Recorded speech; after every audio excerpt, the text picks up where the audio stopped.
We will continue to give the Almighty and gracious God thanks and praise for all his mercies, blessing, and benevolence to us as a nation. Despite the terrible and excruciating effects of economic recession, God is still sustaining the citizens of this country. While we are praying for our dear President Muhammadu Buhari for quick recovery from e-hurt, I want to remind the President that life has no duplicate. There is no doubting the fact that the enormity of governance will surely be aggravating his state of fragile health condition. Is it not better for the President to travel the route of honor and safety by resigning as President in order to save both himself and the nation at large? To my mind, Mr. President, you have had your fair share of leadership in this country since 1983. At 73, the President can function more efficiently as an elder statesman. After all, Emmanuel Macron, who was only 6 years only when you were military head of state in 1983, is now the President of France. Are we not confused in our own country? The youngest president in Africa is 71 years in Africa, and the oldest is that man in Zimbabwe, 90 years. And where are we heading with this confusion? On the security in our nation, let me also join others to commend the President on the release of another batch of abducted Chibok girls. The notable progress, though fluctuating at times, in the war against the Islamic insurgent known as Boko Haram should also be appreciated and commended. But aside that, the greatest security question beckoning for answers in this country include: who are the perpetrators of the mindless killings of Christians in southern Kaduna?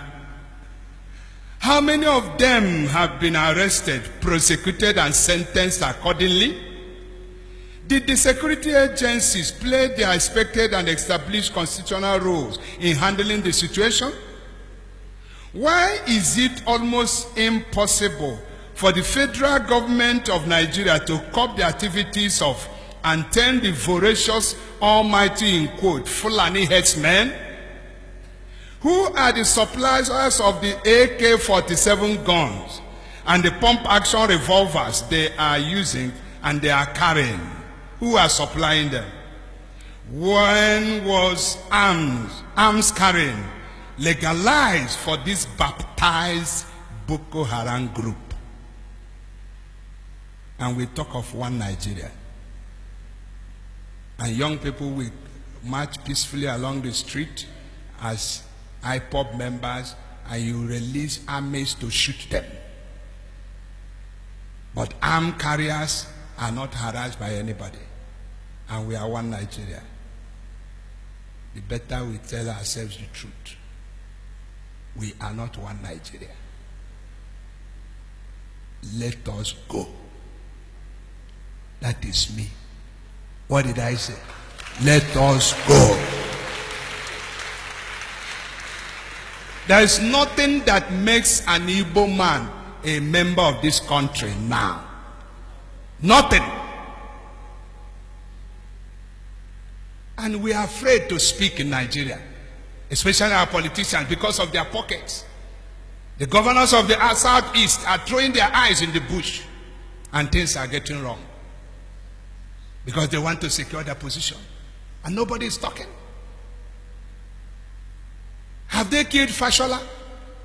He's talking, and they are running away from him. Every backyard now, herdsmen are killing people, destroying farms. Traditional rulers are there wearing long robes without doing anything.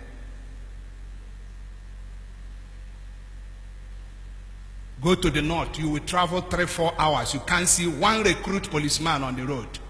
Go from Azibo to Amit, you may meet up to 5 police checkpoints, extorting money from Igbo people. And the senators are there talking nonsense. Let us go. Write it. Pressmen, Bishop Ikako said, let us go. Let us go. Enough is enough. The only thing I'm quarreling with is the system adopted by IPOB people. Let us polish it and not be confrontational. Man, Ayanana. You can only stop Biafra, but you cannot close the chapter. One day Biafra will go.